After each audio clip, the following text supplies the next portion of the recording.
Todo eso. Dicho esto y saludar a la familia peruana, quiero saludar a la señora Dina Boluarte, candidata a la vicepresidencia por Perú Libre, que está físicamente presente aquí en RPP, respetando naturalmente las reglas sanitarias. Buenos días, señora candidata. Buenos días, señor Carvalho. Gracias por esta invitación y también quisiera saludar a la familia peruana y abrazarlos en la distancia a pesar de esta situación tan difícil en la que estamos viviendo como nación y también en el mundo. Usted ha nacido en Chalhuanca, Apurímac, ha estudiado una parte de su formación universitaria en el Cusco y después ha sido graduada de abogada aquí en Lima, en la Universidad San Martín de Porres, gracias a lo cual trabaja como asesora jurídica en el RENIEC desde hace bastantes años, 13 años, tiene licencia para ser candidata. ¿Desde cuándo es usted miembro de Perú Libre? Bueno, desde las elecciones municipales, de las últimas elecciones municipales, pero antes de entrar en ese tiempo, desde cuando estoy candidata o militante de Perú Libre, permítame presentarme como Dina Boluarte, como la persona. Soy chalhuanquina de Apurímac y desde acá quiero saludar a todos mis hermanos quechohablantes y decirles tocoisunjoy guanapacuyuichis, hermanos peruanos, con todo mi corazón los quiero.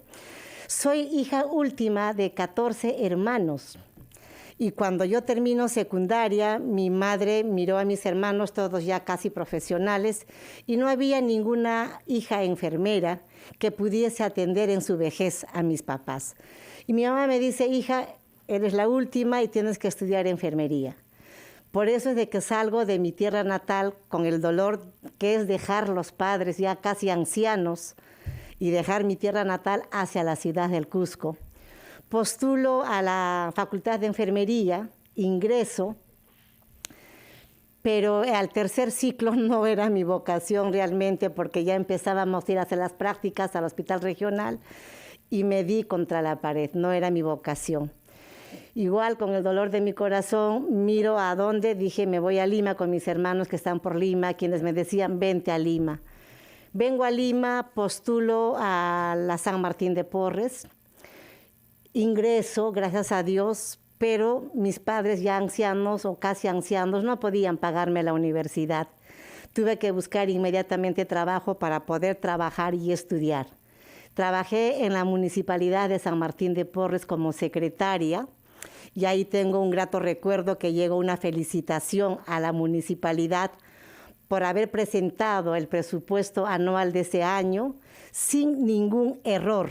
Y ese presupuesto en esas sabanotas tremendas que eran las planilladoras de antes, yo los había trabajado. Trabajando en la Municipalidad de San Martín de Porres, hice la carrera de Derecho.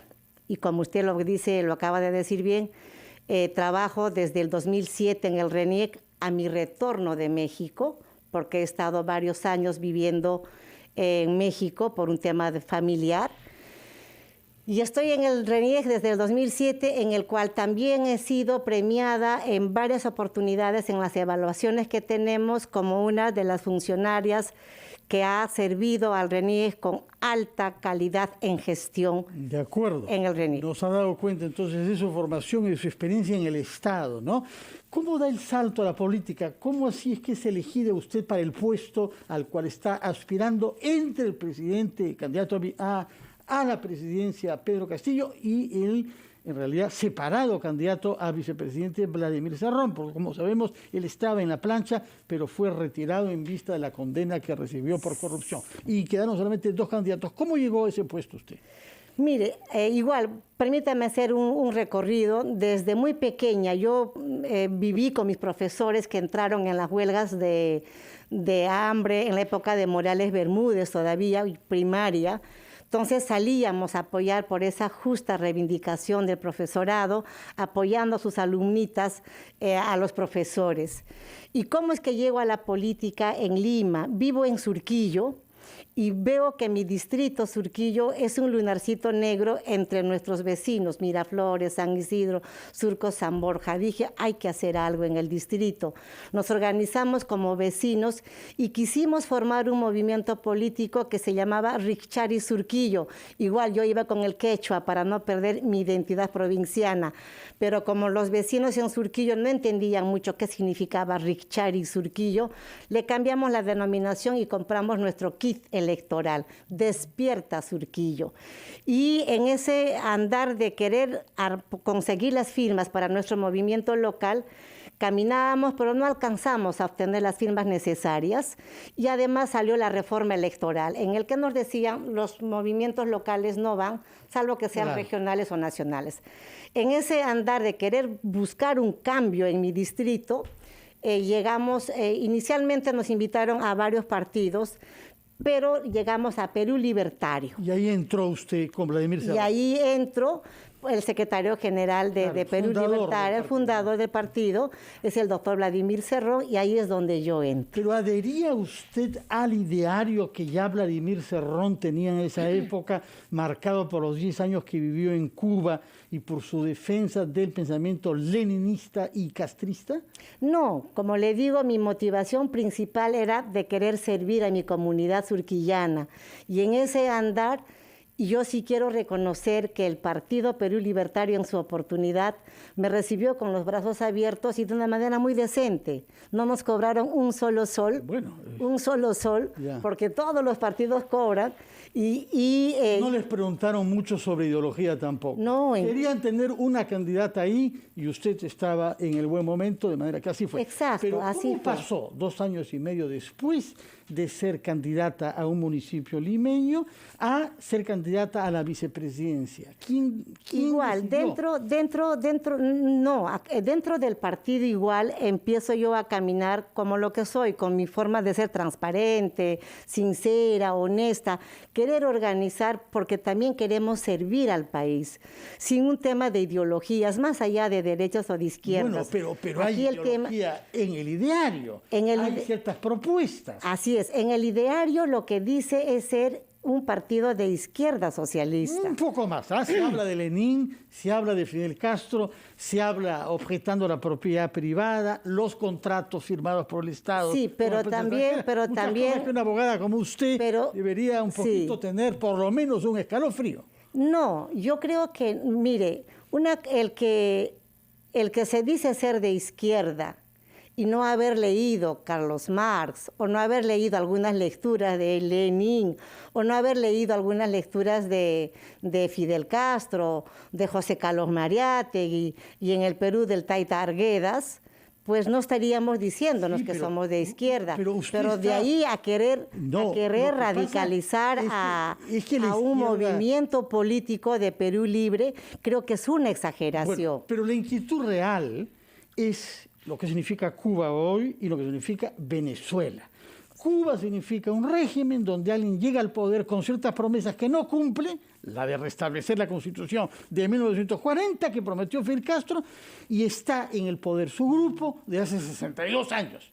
Entonces, quien ve eso tiene una razón fundada para temer que esa misma actitud puede estar presente en quienes se dicen admirador de Fidel Castro. Pero también diríamos... Sobre todo porque lo hemos visto después en Venezuela. Claro, pero también... Hugo Chávez, 22 años en el poder. Pero también diríamos lo mismo con la derecha peruana, 30 años en el poder, con la Constitución del 93. No, pero un momentito, pero la Constitución del 93, ¿qué tiempo la tenemos? 30 años. Y es la derecha que viene gobernando en el país. Y eso no se dice. Bueno, Humala, la pobreza... no sé si ha elegido a quien el pueblo ha votado. Humala no puede ser pero si vamos a hablar de constituciones, la que nos está rigiendo en el momento son 30 años de la Constitución fujimorista. De acuerdo. Y esta Constitución fujimorista tiene un sistema económico. Vía referendo. El pueblo se pronunció. Pero ¿en qué momento se votó vía referéndum? Bueno, yo voté. Cuando teníamos a Montesinos, que había comprado la prensa, y ahí están los videos en la salita del CIN, donde compraba los medios, donde compraba congresistas, donde compraba conciencias. en esa situación se dé el referéndum y con una popularidad de Fujimori como la que ahora seguramente se está dando, con una popularidad de la señora Keiko, que encarna la corrupción, y lo digo sin temor. Keiko Fujimori, la candidata que está teniendo toda una resonancia en la prensa y está diciéndonos todos los días terrucos, que nos va diciendo todos los días terroristas, que nos va diciendo todos los días comunistas, que vamos a quitar la propiedad privada a nuestros hermanos peruanos, que les vamos a reducir los sueldos a nuestros hermanos peruanos, que les vamos a quitar sus puestos de trabajo a nuestros hermanos peruanos. Ella lo dice, no nosotros. Bueno, nosotros estamos llevando un mensaje de esperanza. Estamos llevando un cambio, estamos llevando un mensaje de cambio. Oficialmente registrado ante el Jurado Nacional de Elecciones, que me he tomado la molestia de leer, no dice esta visión que usted nos está presentando. Hay una inspiración leninista y castrista, que quiere decir partido único, y la idea de que se habla en nombre del pueblo, el pueblo lo interpreta el partido y punto. Esa no es su actitud. No, de ninguna manera. ¿Qué le dice a Cerrón entonces, que estaba en la fórmula con usted y que es el secretario del partido? El doctor Vladimir Cerrón es el secretario del partido. Ya lo dijo el profesor Pedro Castillo. El candidato es Pedro. Quien va a gobernar es Pedro. ¿Y con quién? Con el consenso del pueblo peruano, porque los problemas, señor Carballo, en el Perú son tan infinitos, son tan múltiples y de diversa calidad y de diversa cantidad, que no solamente el presidente va a poder solucionar, tiene que ser el consenso del pueblo peruano. Bueno, y aquí tiene vamos a ir a una pausa, si permítame terminar. Y aquí en este consenso tiene que estar no solo el pueblo peruano como pueblo que necesita resolver sus problemas, sino también el empresariado, la propiedad privada, conjunto con nosotros trabajar, la prensa, que es un poder muy importante para poder llevar el mensaje al Perú. De acuerdo. Bueno, vamos a hacer una pausa y después de lo cual quisiera que nos explique, por favor, cuál es el plan de gobierno que usted propone, porque como usted sabrá mejor que yo, durante los últimos días han habido varios contactos y se han dicho varias cosas. Quisiera que nos aclare usted como candidata a la vicepresidencia. Hacemos una pausa y retomamos nuestra entrevista con la señora Dina Boluarte, candidata a vicepresidenta. 9:20, estamos entrevistando en los estudios de RPP a la señora Dina Boluarte, candidata a la vicepresidencia de Perú Libre, que se había comprometido a explicarnos cuál es, al fin de cuentas, el plan de gobierno que ustedes van a proponer al país, dado de que han habido algunos cambios, algunas contradicciones, y queríamos saber de usted misma, sí, en qué están ustedes. Gracias por la pregunta. Hace unos días, en el Club Departamental Apurímac, donde soy presidenta, pero alquilamos los espacios para ese evento donde se ha firmado la alianza, el apoyo de la señora Verónica Mendoza con Pedro Castillo, se ha firmado el compromiso de 10 puntos. Sí. Nosotros nos tenemos que basar en esto, porque esto es el compromiso con el pueblo peruano, pero también del programa de trabajo que tiene el partido, donde estamos diciendo que vamos a dar el 10% del PBI para la educación. Y permítame hacer un paréntesis. El sábado anterior he estado en Chimbote. Fui a inaugurar algunas bases por allá. Caminando por la calle se me acerca un niño, Danilo. Danilo, mis saludos desde acá, Chimbote. Y el niño me dice, estoy en 5º grado, y yo lo abrazo, y qué bueno, Danilo, ¿y qué tal? ¿Te gusta tu colegio ahora que no estás yendo al colegio? Y me dice, no conozco mi colegio. Pero ¿cómo que no conoces tu colegio? Estás en 5º grado. Sí, es que mis papás antes podían pagarme mi colegio privado, y ahora estoy en uno estatal. Yo estoy viviendo con mi abuelita acá al frente, porque mi abuelita vive con mi otra tía que puede pagar el internet. Mis papás no pueden.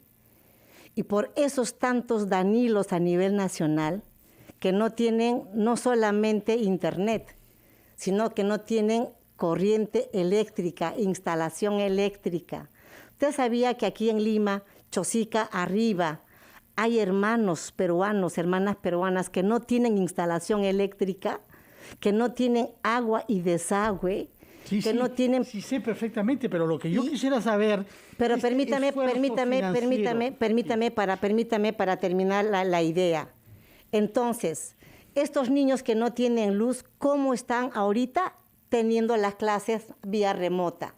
Se han conseguido su radiecito con pilita y ahí están escuchando. O sea, es un abandono total del Estado a esta juventud, a esta niñez que mira con esperanza a Pedro Castillo. De acuerdo. Y queremos llevar ese mensaje al pueblo peruano. Pero esa esperanza tiene que traducirse en planes de gobierno viables. Así es. Se está hablando, por ejemplo, de 10% del Así PBI. es.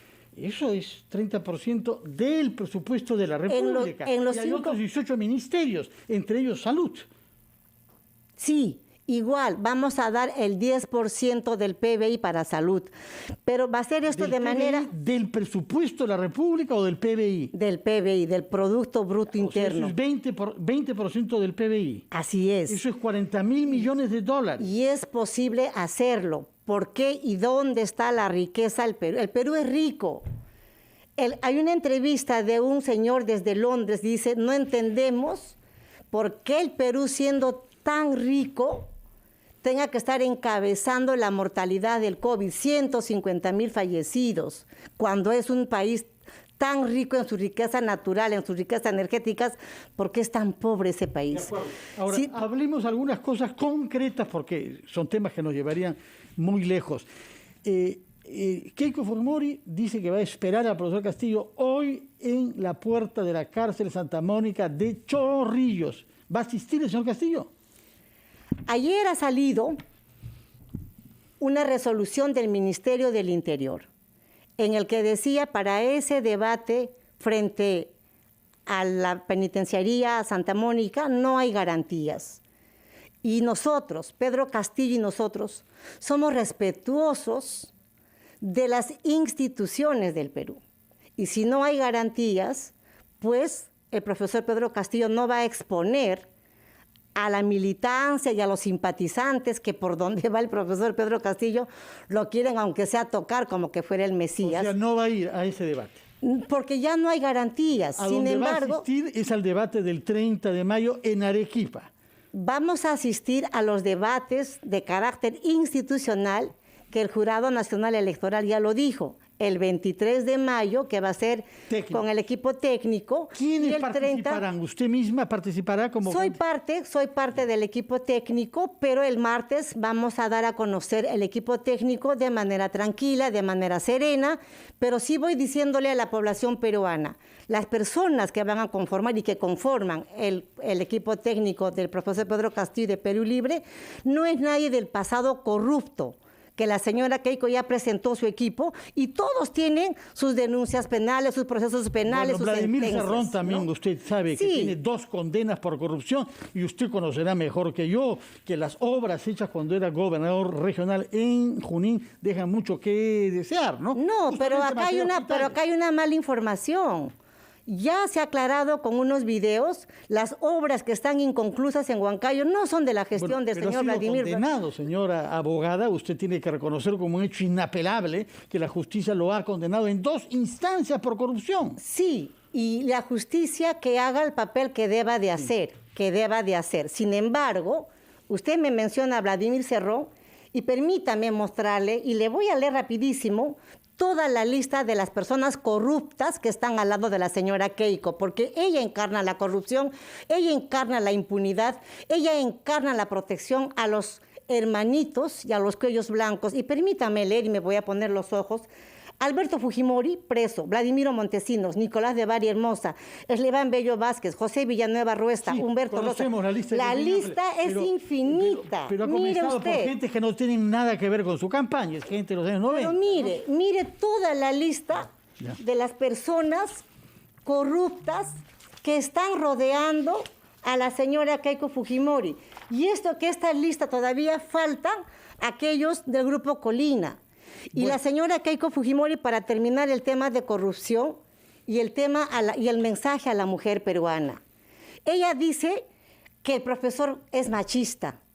Y yo le pregunto desde acá a la señora Keiko Fujimori, ¿quién es más machista cuando hace poquitos dijo que las esterilizaciones forzadas en la dictadura de su papá, porque él sí fue dictador, se quedó 12 años en el gobierno peruano con su constitución fujimonticinista, dijo de que era una planificación familiar?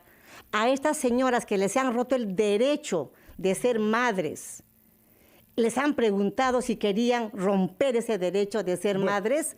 Comprendemos que puede ser un balance de todos los deméritos de su adversario. Lo que nos importa es qué garantías van a ustedes ser capaces de dar, de tener una gestión razonable que no lleve a nuestro país a la parálisis económica y a la división de la sociedad. Perú Libre ni el profesor Pedro Castillo han sido gobierno nacional. Estamos llevando un mensaje de esperanza para llegar a muchos Danilos, para llevar agua y desagüe, como por ejemplo he estado en Ica y el asentamiento humano que dice la tierra prometida. Créame, señor Carvalho, cuando subí a ese estrado rudimentario que los hermanos de ese asentamiento humano habían preparado para que yo llegue y pueda conversar con ellos, en todo lo vasto de ese asentamiento humano me ha hecho retroceder 4.000 años atrás. Parecía que estábamos con Moisés, porque no hay ninguna diferencia.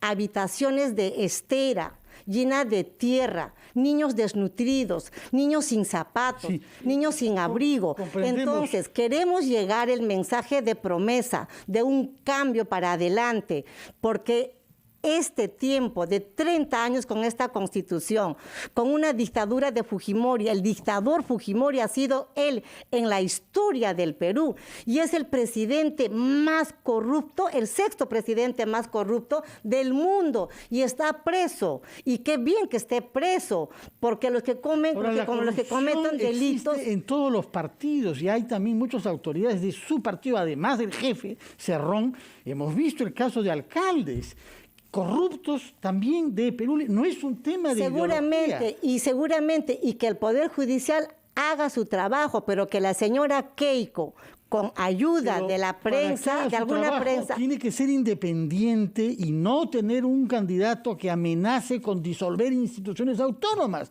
cosa que hizo Pedro Castillo, Tribunal Constitucional, Defensoría del Pueblo, ATU, etcétera. No, el asunto es que el profesor Pedro Castillo dijo lo siguiente: cuando convoquemos a un referéndum y podamos tener la Asamblea Constituyente, el pueblo en esa mesa de concertación, donde van a estar todos los sectores, magisterio, colegios profesionales, personas de la sociedad civil, todo el pueblo, para que salga esa nueva Constitución, como lo dice el profesor, con olor, color y sabor a pueblo, que realmente se enfrasque en esas páginas lo que el Perú necesita.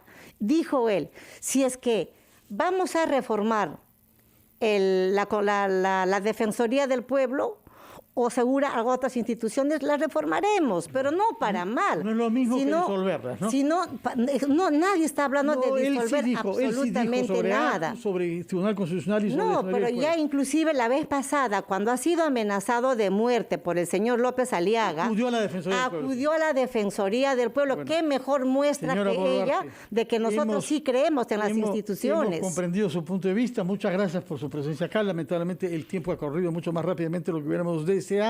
Palabras finales, 30 segundos, por favor. No se dejen engañar con ese mensaje del terror y odio. Voten por el lápiz del profesor Pedro Castillo, con el cual escribiremos la nueva historia de esperanza, de alegría, de fe, donde el Estado pueda llegar donde los invisibilizados, donde los nadies, donde los Danilos, al asentamiento humano Paraíso, al asentamiento humano Pachacútec y a todo lo ancho y largo del Perú, con una esperanza y una gestión soberana, con una patria que defienda a los peruanos y los abrace con el corazón. Gracias, pueblo peruano. Votemos por el lápiz. Muchas gracias por su presencia, señora Dina Boluarte. Recuerdo que usted es la candidata a la vicepresidencia en el Partido Perú Libre, el candidato presidencial es Pedro Castillo. Muchas gracias y muy buenos días. Hacemos una pausa y retomamos Enfoque de los Sábados.